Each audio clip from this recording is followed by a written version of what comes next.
a chat bubble here. Jay Freeman, hello to everyone. Turn off mute, he said. So Is my mute? that's your It's mute off, button. yeah, It's I off. think it's Okay, off. so go here. Okay, to the volume, It's a 100%. I'm gonna switch to my phone since I'm not able to hear. I'll be right back. Okay. I wish I could do sign language. All I could do is tell him I love him. Can you hear Frank? Yes. Can you hear me? Yes. So we're good. So it's just. Okay, and Jay Freeman is here, and he is muted, so he can unmute himself if he needs to speak or send me a message in chat. Okay, so Wendy has taken the role and everyone is present, including Director Mueller, who is on Zoom, and Attorney Battles will be calling in. He was here a second ago. So let's go ahead and do the pledge. Director D'Ambra, would you like to lead us in the pledge? I pledge allegiance to the flag of the United States of America, and to the republic for which it stands, one nation, under God, God, indivisible, indivisible, liberty and justice for all. Thank you. Okay, now I would like to see if there are any public comments. I see that Jay Freeman is here. I'm not sure if he has a comment. Let me just.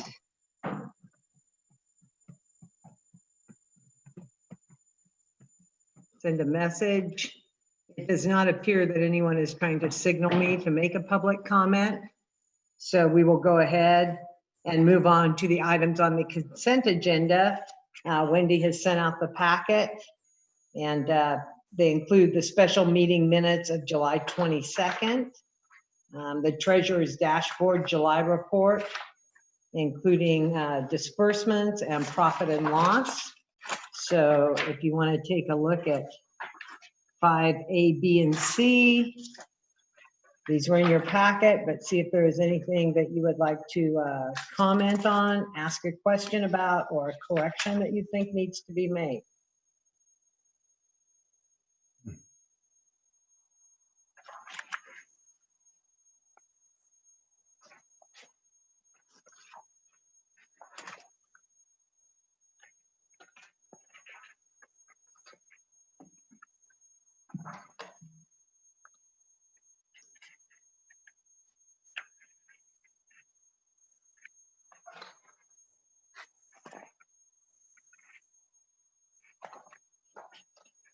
It does not appear that anyone has comments or questions. So is there a motion to approve the consent agenda as presented here? Okay, we have a motion from Director Beard. Do we have a second? Second from Director Redfern. Wendy? We have a motion by Director Beard and a second by Director Redfern to approve the consent agenda as presented. We'll do a roll call vote. Director Redfern? Aye. Director Beard? Aye. Director Jones? Aye. Director D'Ambra? Aye. And Director Mueller? Aye.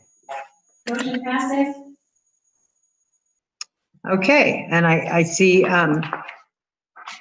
Council Battles is on. I don't know if he can hear me. Can you hear us, Rick? He mouthed something. Oh, maybe I need to unmute him. My error. No, it's not me. It's okay. Are you able to hear me? Are you able to hear me? Yes, I can. Very good. Okay, we're going to move on to our action items, and the first one is a public hearing on the approval of installment plan on Samantha Drive. So Wendy, are you taking that, or is that yours? Okay, Wendy, go ahead. So, first of all, we need to open up the public hearing. Okay. So, we need to open the public hearing at 5:35. Okay, so I call for the opening of the public hearing at 5:35. And then we need to ask if there's any oral or any oral protests or objections? We have no written one. Okay, is there anybody here who would like to object either orally? And Wendy said we have not yet received any written objections. Any objection to this before we proceed? There are no objections, so Wendy. So we need to close the protest hearing at 5:00. Okay, so the protest hearing is being closed at 5:36 without any protest. And so now we move on. Okay, so last month at the special meeting, your board approved the installment payment agreement for 350 Drive and directed staff to publish a public hearing notice and bring back the resolution for adoption. So before you is the resolution, and with the resolution, it defines the terms, which didn't change from last year or last month. So the capacity increase because the property owner has an ADU of $11,089. The inspection fee and permit fees are $290. And the project 1 and 2 fees for Samantha Drive is $13,185. There's a one-time district staff and legal counsel fee of $500. And then the notification of the public hearing was $1,275.75. So, and the interest rate is 4.25%, and it will be for 20 years. And the property owner apologized, he called and apologized that he could not make it because he was fixing air conditioning. Very, very busy. Because we've already filed the property tax report with the county, the property owner will have to write a check for $1,500 to the district. And then starting in 21, 22, he'll have 19 years of installment payment plan if he doesn't sell the property. One of the things was your board wanted to include the due on sale clause. So Rick included that in the resolution. And so he'll have 19 years of installment payment plan. Are there any questions from any of the directors or any comments on this? And how about you, Director or Council Battles? Do you have any comment?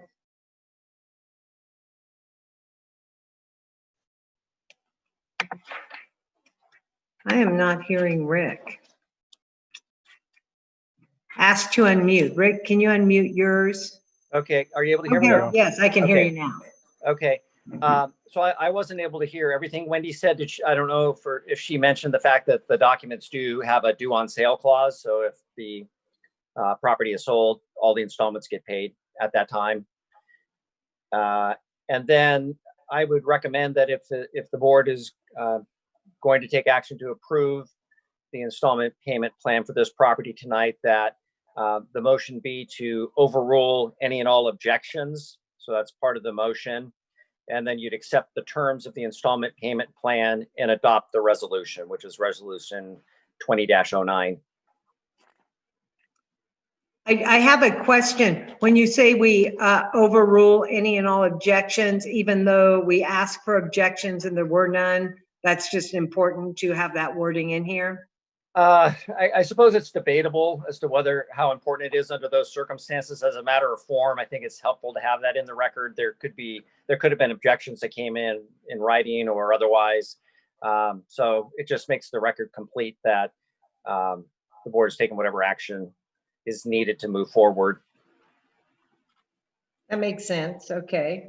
Director DeAmber has a question. Rick, did you say early on that we were going to have an addendum that the property would, if it's sold, that the financing would be due and payable on the sale? Is that correct? Yes.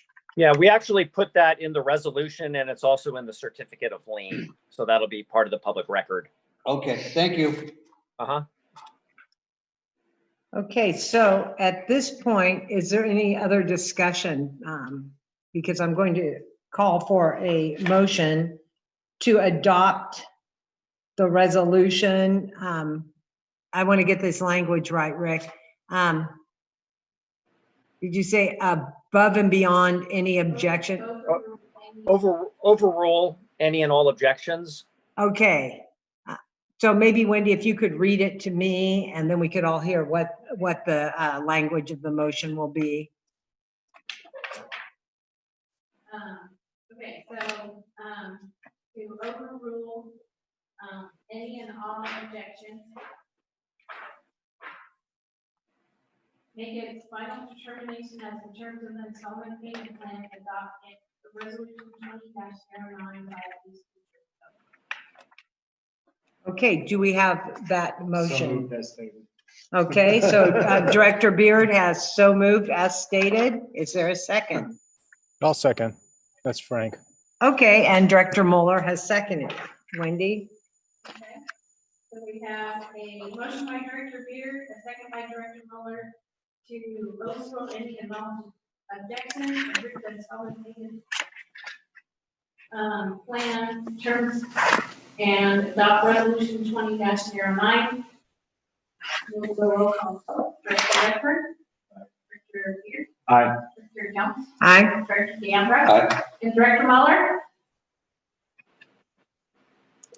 Frank? Mueller? Can you unmute? Yes, aye. Sorry. Ah, that's okay. This Zoom stuff is pretty new to us. Director Mueller was an aye, so there was no objection. So the motion passes 5-0. Very good. Thank you. Now, action item B is to review the conflict of interest code, and that is from Wendy, if you would like to take that. Okay, so every even year, the district has to approve a conflict of interest code and review it. And if there's changes, we have to send it to the county supervisors for approval. If there's no changes, then we can just fill out the form and state that there's no changes. So I sent the conflict of interest code to Rick. He reviewed it, and there's no changes.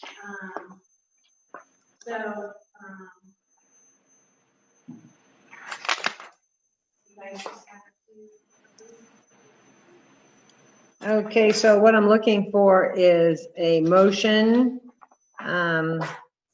to direct the general manager to complete the 2020 local agency biennial notice with no amendment required.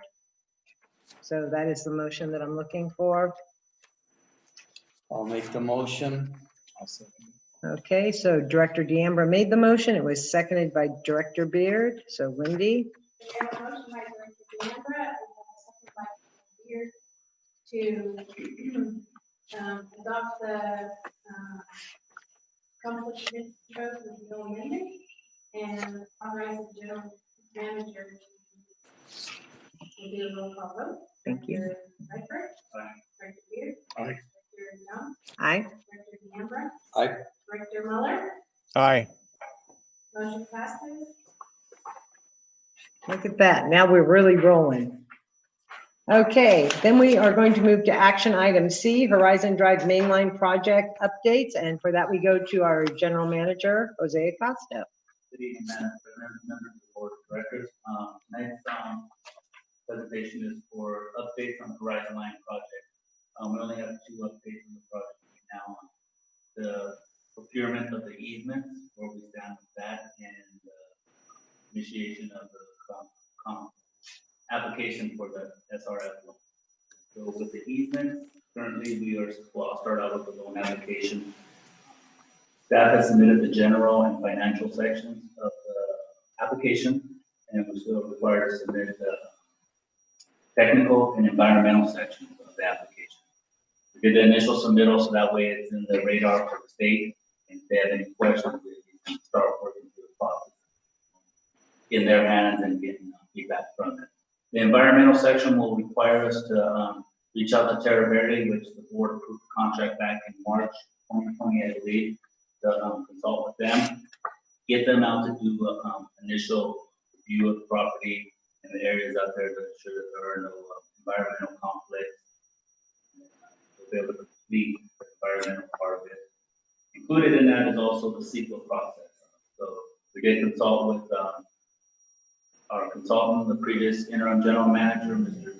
John Bernales, to assist us with this application. He came in, he provided some information on what's required through the CEQA process. Wendy has some knowledge on that as well, so she was familiar with the process, so we're going to try to complete that by the end of the week, get that started and submitted as well. On the technical portion, we're waiting more information from Canyon Engineering so that they can provide the technical specs on the project, what's required, the plan.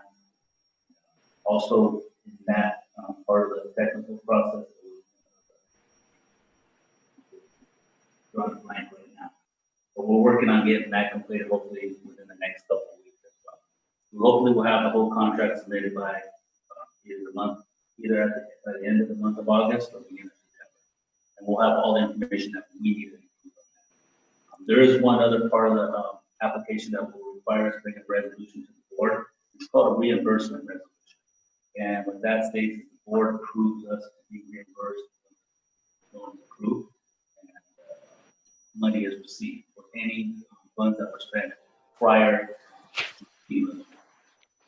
And so we have to review which monies were spent, how much was spent, how far in advance that money was spent. Should draw all that out and what money can be recollected and repaid back to the district. Can you give me an example of what that might be, like the initial engineering report? Get it right on the head. So any of the, we're 90% complete on the specs and engineering report. So that's money that's already been paid for this project by the CSD. We're hoping that we can include that in the reimbursement. There are some limitations on what you can do, but we seem to fall within line of being able to collect almost all the money that we've submitted so far. This is a public project. So that's one of the areas that you have to do in this public project to benefit the community. So we'll be able to collect money. And we've made a couple payments to for the easement process already. We made payments to consultant there as well, and Hammer and Jewel. We should be able to receive those back as well. That'll be coming back hopefully by next month. Maybe we'll have that compiled resolution reviewed by legal counsel and prepare a staff report. So that'll be all included in the loan, and then we pay ourselves back from the loan. Correct. That resolution don't need to be approved by the board, submitted with the loan process.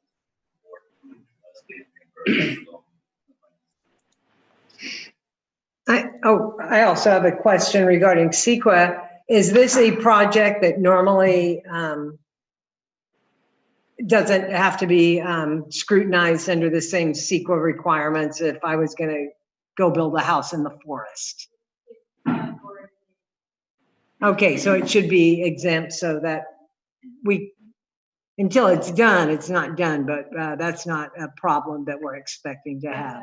SRF loan application has a portion in there that talks about, you know,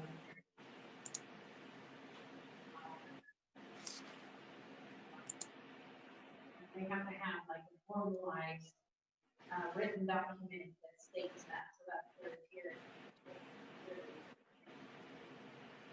Okay, so we've already requisitioned to have that done, and we are just waiting to get that so we could submit it along with our other stuff. We need the official environmental study from Terra, they sign it, and it has no comment.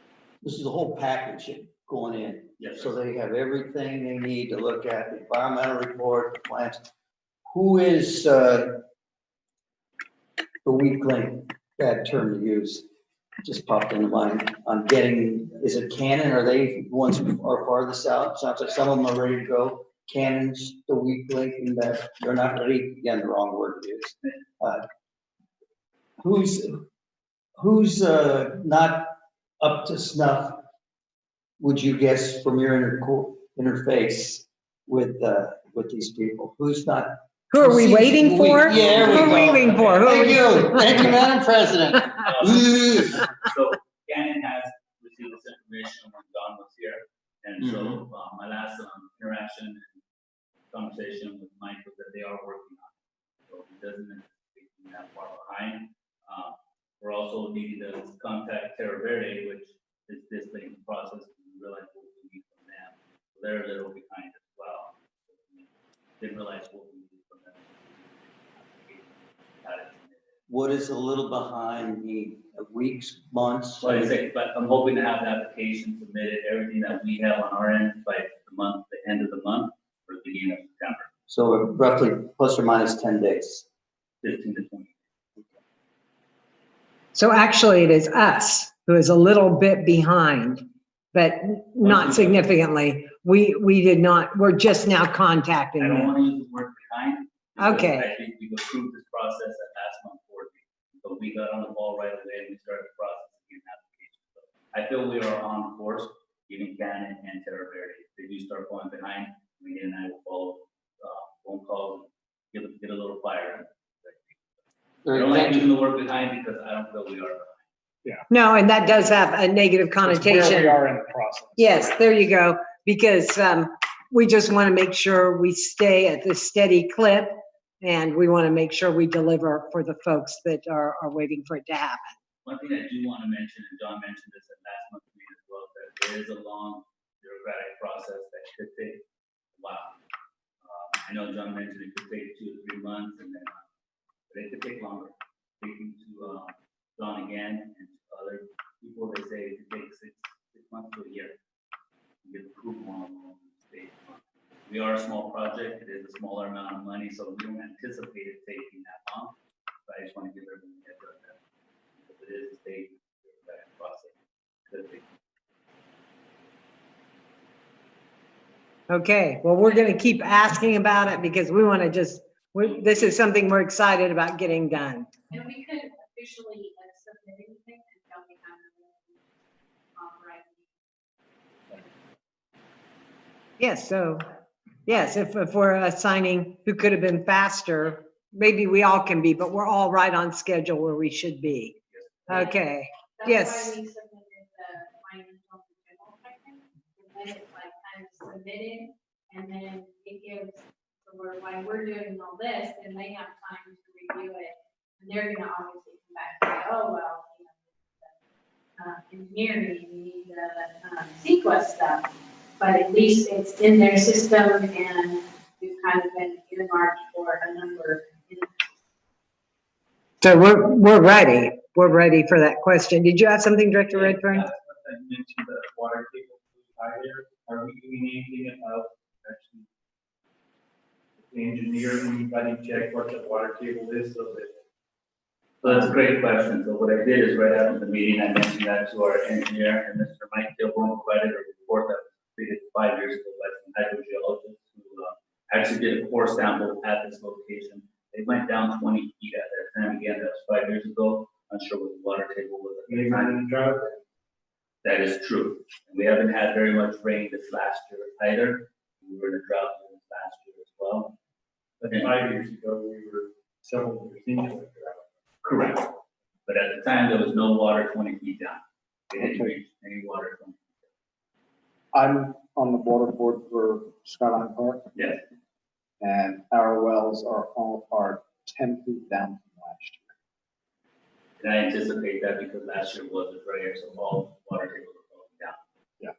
Now, doesn't mean that we won't have a wet year this year, and by the time we get out to that, we may down or something. Right. But we are going to be including that language in the bid process that whoever gets awarded the bid will be responsible for the report sampling and find out what the water table is. I talked to him at one of their meetings here, and he said they allocate X amount of hours for pumping water that they may or may not find.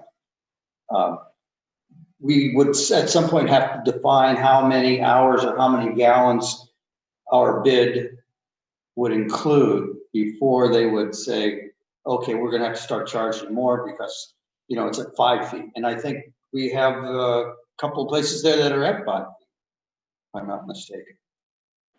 I think there is a area that you should have found water, they should have found water at. They just did one sample, they may not have found it. Depends on where it is. They did the core sample right in the middle, it was like right in the middle. And that's the lowest point. And if we do encounter water at 5 feet, it could be that the layers that there are clay, and that the water isn't permeating down to that. I think it was Ivy made a comment that she's had people out there at 5, I think it's 5 or 6 feet. And that's why she's in such dire need. Yeah, she hired her own engineer. Pardon? She hired her own engineer and got that information. Okay, well, I'll finish the report. okay, yeah, go We'll ahead. Move on to the easement. Hammer and Jill's continued with the process of procuring the easement to the 3 properties, Larson, Hart, and Reed property. Kathy Sweenford, who's the Hammer and Jill representative that we're in contact with, maintaining communication with staff throughout the process. And she submitted document templates that will be submitted for the easement once we move to that stage of submitting the contract, submitting the offers to the resident. Those 4 letters are the valuation summary statement, the offer letter, the deed easement and temporary construction easement document, and the agreement. Those 4 documents have been forwarded to legal counsel who reviewed them as well and provided feedback. And so those documents are ready to go once she gets the final information from the appraiser who's expected to complete that process. They were expected to complete it by the end of this year, get an appraisal on the lead property. He did submit some questions on the property, which Wendy and I reviewed the questions and submitted them to the engineer. He answered them, but we responded back to Kathy asking how do these questions change the appraisal of the current state of the property. Some of them were, well, what is the plan if we have to go through the driveway? What's the plan if we have to remove the trees? We're unsure how that influences the current appraisal of that property. So Wayne responds to Kathy on that. We will answer the questions. Our answers are typically we replace everything in kind. So if we encounter 3 cypress trees, we replace 3 cypress trees. If we encounter a driveway that is gravel, we replace it with gravel. We don't anticipate going in there and having to put a whole new driveway in this property. And how do you replace trees, mature cypress trees? Fine. They need plant smaller ones, and you need to discuss that with the property. Trees have a lot of value. Yes, they do. We'd have to discuss that ahead of time. We may not be able to plant 3 full-grown cypresses. We may be able to plant 3 small cypresses, and maybe a couple more depending on how the solution. Definitely wouldn't replace them at a higher monetary value. You replace them. You're not replacing. This driveway does have some issues. We found that we had some potholes, major issues to it, though. Something that we're anticipating when that, hope we're not anticipating to hold the parking lot. You know, I was involved in one of the extensions here, and the pictures are worth millions. You want to take pictures of everything before the project starts. So that if they come back and you want to, or they're unhappy, you can show them pictures. Look, you had a cracked driveway already. No crack caused that. You have potholes. You know, the branch was broken on the tree before the construction ever happened. We're not responsible. Your fence was rotten. All you want really good picture documentation of every property you go through. Because we're going to be conducting another visit. We're going to make a visit out to this property on Friday. Mike's actually coming out so that way he can view the property and answer the questions, responses, and we will take more pictures. Which also takes me into the last line of my staff report is staff did conduct a site visit with Ms. Larson as well. We went to her property, listened to her concerns and her comments, and dictated it all and responded with all the answers that we received. Yeah. At that time, we also took plenty of pictures of her property. So it is common practice and should remain common practice. Take pictures when you do these site visits and areas of concern that these people may have or that we may encounter. It's also important that date and time is on those. Now, very important stuff. Those are the two areas that I have updates for on the Horizon project. Do I have any questions from the board? Anybody, any pushback from them? Ms. Larson wasn't completely on board.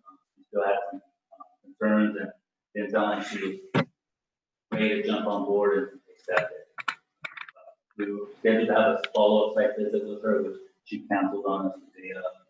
We're hoping to schedule another one, review the answers that we submitted to her, see if they were to her satisfaction or she still follow up.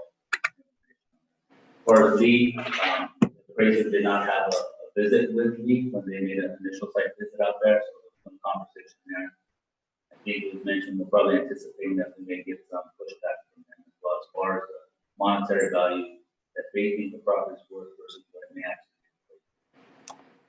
If I recall, Mrs. Larson, her husband passed, he was an engineer. They were very supportive of getting sewers. I'm talking in the 90s. Larson was running this. And now she's a little hesitant. I think she's hesitant based off of what could happen on her property, and she doesn't want to deal with the headaches of having to review contracts, having to sign contracts. Says, I'm an elder lady who just doesn't want to deal with it. The noise. Those are her major concerns. How much of her property is going to get damaged, and explain to her, we replace everything in kind, and it'll be just as good or even better than it was.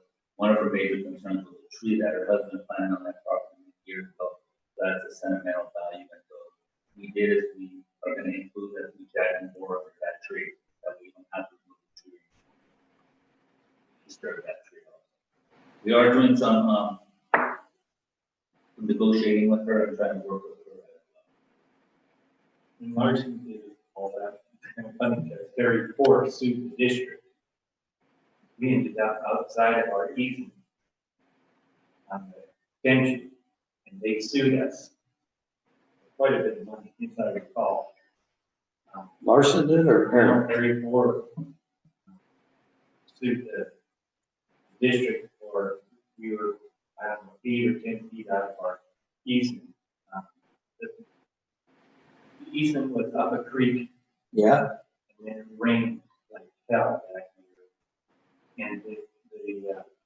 And I think Ron probably said, you know, just get it done. You know, if you have to move over a little bit, go ahead. And, yeah, it turned out that it was outside of the easement, and then all hell broke loose. Right there on Samantha. Yep. Yeah, okay, I remember that. That's interesting, but to the point that we need to make sure we do everything right and upfront and document and make sure that we have everything done professionally and correct. Yeah. Stay out of creek. Yes. Stay out of creeks and stay in your easement. So the recommendation, there is no board action required for this update. Okay, then in that case, we can move on to action item D, which is review and approve the amendment to the engineering service.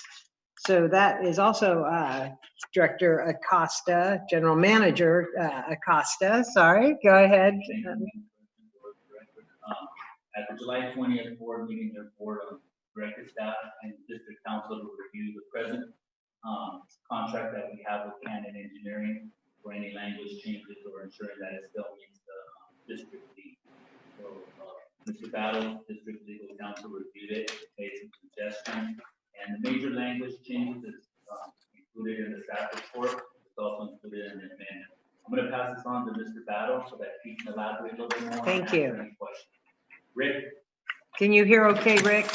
I can hear you fine. I have a little trouble hearing the general manager and other people that are not talking directly into the computer, but I don't have a whole lot of information to provide. Our contract with Canon goes back to 2004, and that's got all the terms and conditions and details and legalese and boilerplate in it. And then the process is each time Canon is asked to do something new, provide new services, then they're authorized sometimes in a separate proposal, sometimes by a task order. But the underlying 2004 contract has all the details, all the standard contract provisions.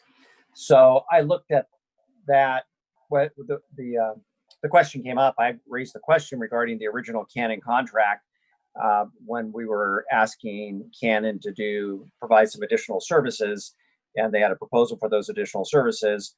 So I asked about the underlying contract, and that was before my time. So I was provided with that, and or actually that was right after my time. I did look at that original contract back in 2004, but I wasn't able to remember at the meeting last month.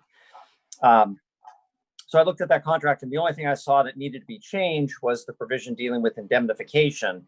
And that's because the law continually changes on this. You have engineers and contractors that are every year introducing new legislation to change the indemnity provisions under the code so that they don't have to stick their neck out too far when they're dealing with the public agency in terms of providing indemnification that maybe their insurance can't cover.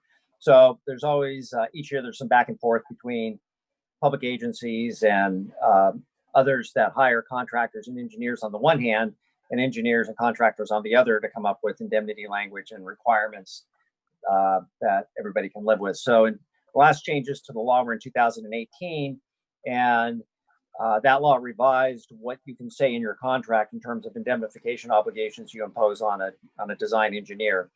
So basically, the only change to the 2004 contract is to the indemnity provision, and that change is to make it track the language of the current statutory provisions.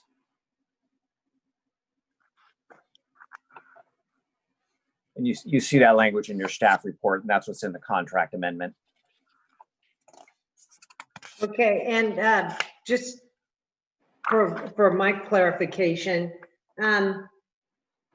who is the agency more at risk in a lawsuit, us or the engineering firm?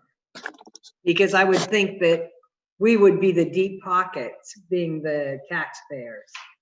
Yeah, what we're talking about here is a situation where there's an error by the engineer that causes the district to get sued. So if a project is improperly designed, the district might incur some liability there to a third party because it malfunctions or someone gets hurt or whatever, or the district might get sued by a regulatory agency because the facilities don't perform as they're required to. It's a situation like that where the district would be exposed to some liability, but it's because of something that the engineer did. And so that's where indemnity comes up, where the engineer, if the engineer did something wrong, committed an error or an omission that caused the district to incur liability, then the engineer is saying, we'll indemnify the district, we'll defend the district, we'll hold the district harmless in that situation. You know, the language limits that to situations where the engineer was negligent, reckless, or engaged in willful misconduct. The law now says you can't have the engineer indemnify the district anytime something goes wrong. It's only if there's negligence, recklessness, or willful misconduct. So that's a limitation. And then there are other provisions of law that talk about if the district has got shares some of the responsibility because the district did something itself that contributed to the problem, then you'd have an allocation. It's called contributory negligence, where the district would pay its share of the liability and the engineer would pay the balance. Rick, question on that. Our liability policy, are you familiar with that? Not specifically, no. Well, if we're in the many thousands of dollars if we had an issue, would you think of like an umbrella policy, a short term for the project? Have you ever seen that? Is that done? You don't generally see an agency take on additional insurance for itself when there's a project that might expose it to added liability. What you would see instead is a requirement in the contract that the contractor or the engineer take on that additional insurance and name the district as an additional insured. Although you wouldn't be an additional insured under an errors and omissions policy, but you would be able to satisfy yourself that the engineer has that coverage. So if a claim were made, there's insurance standing behind the indemnity obligation. Okay, so basically the ball will be in their court to provide us with that, report that they have adequate insurance and that things that are other than the negligence, that becomes, that's where the debate would begin, right? They Well, would file their negligence if there was an issue. Isn't that yeah, where we are? we would have to, they're only responsible to provide indemnification if they're negligent or reckless, or they do something willfully. And so that's where you would have the debate. And sometimes it's, sometimes that isn't a big issue. If the plans are just wrong and everyone can see they're wrong, then, that's not a big issue. In other cases, there might be a question. Okay. Thank you. Anyone else have any questions on that? Okay, and are there other things in this agreement with Canon? Are there other things that the board needs to be aware of or changes that are being made? I don't believe so, no. There are no other changes that were made, other than I think we changed from Canon Engineering to Canon Corporation. Is that correct, Rick? Yes. That was it. Okay, And so I- this, yes. And that change was made in the amendment. Yes. Okay, so at this point, I'm looking for a motion to approve the amended engineering service contract between the SYCSD and Canon Corporation. Is there a motion? I'll make the motion. Okay, so the motion was made by Director Deambra and seconded by Director Redfern. Wendy? So we have a motion by Director Deambra and a second by Director Redfern to approve the amendments to the engineering services agreement. We'll do a roll call vote. Director Redfern. Aye. Director Beard. Aye. Director Jones. Aye. Director Deambra. Aye. Director Muller. Aye. Hey, Motion passes. thank you. And President Rose, I'm sorry, Jones, if I may comment, the contract does have an insurance clause in it, and it requires Canon to maintain public liability insurance. So that's if, there were like a physical damage to property of $1 million, and professional liability insurance, which is errors and omissions of $1 million, and workers' comp insurance. And then it requires the district to be named as an additional insured under the public liability policy. So that's what the contract now provides for. Okay, I think we all understand that. Okay, now we will move on to the manager's report, 7A. So my first month here, been busy with meetings and introductions, with outside agencies, the employees sitting down, having a meeting with them, meeting with them individually, getting feedback, planning leadership policies, practices, core values, and stuff like that. We start that relationship, build on those core values. But reviewing policies and procedures for the district, personnel policies, and other various policies, just so I familiarize myself, see if they need to be updated or reviewed, and so the board can expect next several months of policies coming to the board that you may want to upgrade, update, or make some changes to get recommendations from the board. Also, the construction specs and the sewer code, those are things that I believe we need to get on and update as well. Especially the construction specs, I believe that those were last updated many years ago. 2007 was when the construction specs were last updated. So, want to review them, have district engineer review them, compile a clean set, present it to the board for review as well. Get those adopted and updated. On the sewer code as well, review that and see if we have any changes. Been reviewing the contracts with outside agencies, in the city of Salt Lake and casino as well. So reviewing those, I familiarize myself with that. That's what I have for this. Any questions from the board? Have you had an opportunity to meet with the city of Solvang, their public works people, or? Glad you asked that question. I have a meeting with him on Friday. I had to reschedule from last Friday because I had other presented out, so I had to cancel that meeting. So this Friday, I'll be meeting with him. The public works. Matt? Mr. Matt. Vanderwood? Vanderland. Vander Linden. Yes, Vanderlinden. That's what we make. He's a nice gentleman, and he also lives in our district. So he is also a constituent of this district, and he works for the city of Solvang. So he's got a wealth of knowledge, and that's a good person to have an introduction and hear from him. That'll be great. Okay, any other questions before we move on to legal counsel report?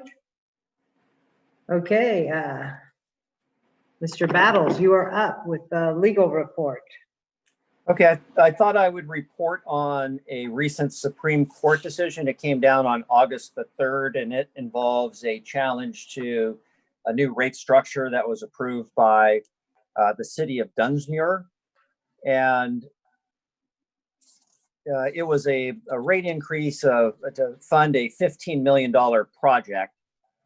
And there was a resident in the district, Mr. Wild, who didn't like the rate increase. So he challenged it in a number of different ways. First, he tried to get a 50% protest at the Proposition 218 hearing. You may recall when you adopt new rates, you have to go through this process of holding a hearing. And if there's a 50% protest, you can't adopt the rates. So he couldn't get a 15% or a 50% protest. So next he collected signatures and he put an initiative on the ballot to adopt a different rate structure for the district. And the voters didn't approve that. So next he brought a referendum through signatures to undo and override the action taken by the agency. And after this went through the court system all the way up to the Supreme Court, it was determined that you can't challenge rates by a referendum. That they're like a tax and you can't undo taxes by referendum. So that's a good thing for public agencies. It would be a bad thing if you adopted rates and then made commitments based on those new rates, and then a referendum, which would get approved by the voters, immediately would undo that action on your part. That's worse than an initiative, which is only prospective. You know, under an initiative, maybe a new rate structure would be adopted, but that would be going forward. It wouldn't undo it from the beginning of make your action void from the beginning. So it's a positive decision. It was an unanswered question up to this point. Different courts reached different conclusions, the lower courts, regarding whether or not rates were subject to referendum or not. So the law is clear in that regard now, which is a favorable outcome for districts. That is a favorable outcome for districts, and it's good it worked out that way. But I must confess, I was rooting for the underdog. I like his spunk. Yeah, he was persistent. Yes, and he did clarify that issue, even though it wasn't the result he wanted. Yeah. I'm glad there are people like that on the planet. He probably spent more money fighting it than he would have saved, you know? It's And where if he would have paid it up front, he'd probably be financially advantageous than fighting. He probably spent more money and he still lost. But sometimes it really I isn't respect- about the money. I respect Sometimes that, yeah. people just That's the are kind of like, people that no. make this country. Yeah, that's cute. And I caught myself saying, go little guy.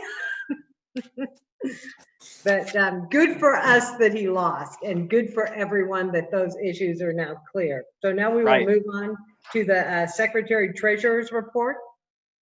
Okay, so on August 6th, the Sienna Way annexation, if you guys remember, last August, there was 3 property owners that wanted to be annexed along with the takes.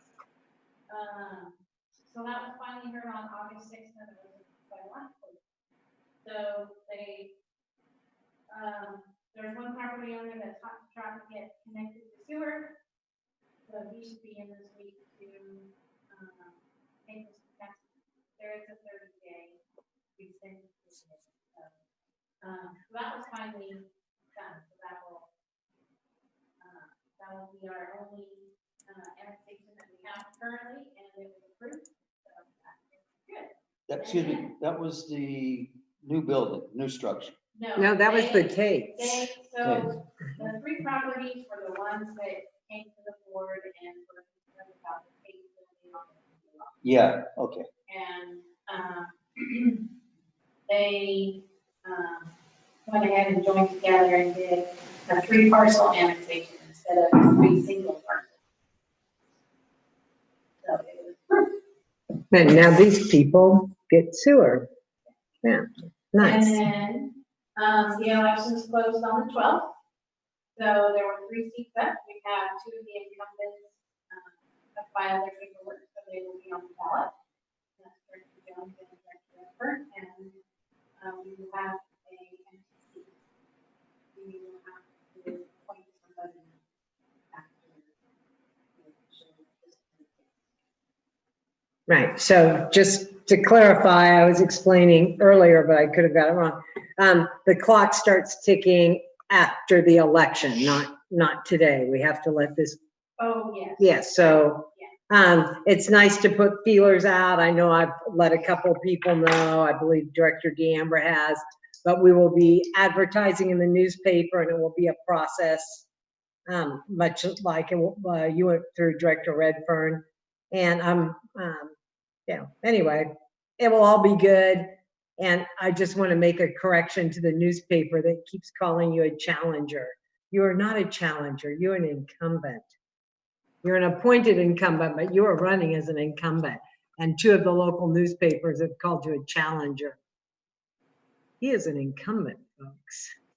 So anyway, you're seasoned now. And Director Mueller, I'm sorry that you didn't choose to run. I think that you have made some contributions to this board, and I hope that you got something out of it. I hope that this was a good experience for you, and you still have a couple more meetings yet. So October, November, and December. So don't leave just yet. Well, don't fire me yet. Okay, well, thank you, and we'll be talking about this more at future meetings. And Wendy, did you have anything else as part of your, and were there any committee meetings? Okay, so we don't have committee reports. Now we have director comments. Are there any comments from any of the directors? I do have just a brief comment that I thought was interesting. Someone in our district contacted me about a road problem they were having. They live on the east side of Edison on Pine Street, and we have latent road powers, but we have no intention of activating those at this time. But because it was someone that lives in our district, I contacted our supervisor to find out where to direct them. And it was interesting to me. We can all probably safely assume that public works goes to different areas. They don't just go helter skelter where they're needed. They spend time in Santa Ynez doing projects. Then they move to Mission Hills, Vandenberg Village. And right now, Public Works is in Santa Ynez, but only for a couple more months. And our Supervisor Hartman, told me that if somebody has a problem with their street and needs help, like speed bumps, a stop sign, a crosswalk, right now is the time to do it if you want it done soon. So if somebody in your neighborhood is having a problem and comes to you, let them know that they can write a letter to their local supervisor, and the supervisor believed, she wasn't certain of the number, but she believed that if you wanted speed bumps to slow down the traffic on your street, you need 70% of the property owners on your block to sign off, and then it goes to Public Works. And anyway, she was very helpful, and because people do, I know that a lady called Wendy several times with a problem on her cul-de-sac. It's nice to know that we have a supervisor we can contact, and if Public Works is in the area, it can happen really quickly. If they're working somewhere else, it might be 1 or 2 or 3 years before it gets done. So anyway, that's my director comment. I hope that's of interest to you. I found the information helpful. So anything else? Okay, then we shall move on to adjournment. Do we have a motion to adjourn? So moved. Oh, okay. Well, Director Mueller, we'll give it to him, and Director Beard will second it. And so this meeting is adjourned at 6:25. The meeting of the Santa Ynez, the regular board meeting of the Santa Ynez Special Service District is adjourned. Oh, and a vote. So we have a motion by Director Mueller and a second by Director Beard to adjourn. At 6:25, we'll do a roll call vote. Director Beard. I No. I object. Yeah, no, put it down. There's no That- And Director Director Mueller. Mueller said aye. Aye. Thank you. Well, this really was the shortest meeting we have ever had. Wow. So, You know, we're due. We were due. okay. Thank you very much, Mr. Battles. Thank you for Mr. having Mueller, me. Yeah. excuse me? Thank you for having me. Oh, thank you for being here. And Jay, we didn't hear from you actually, but goodbye and good seeing the picture of you. Thank All right, you. thank you so much. Bye. Bye-bye.